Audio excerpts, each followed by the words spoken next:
امریکہ نے ایران پر مسلسل تیسری رات حملے کیے۔ بوشہر، چابہار، جاسک، کونارک، ابو موسیٰ اور بندر عباس سمیت دیگر شہر دھماکوں سے گونج اٹھے۔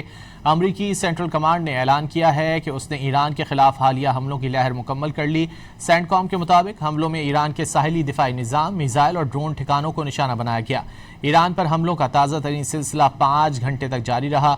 بوشہر، چابہار، جاسک، کونارک، ابو موسیٰ اور بندر عباس سمیت ایران بھر میں فوجی اہداف کو کامیابی سے نشانہ بنایا گیا۔ کارروائی میں درست نشانہ بنانے والے ہتھیار استعمال کیے گئے۔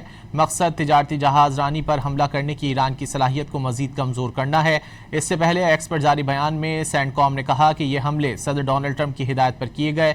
یہ حملے ایرانی افواج پر بھاری قیمت عائد کرتے رہیں گے۔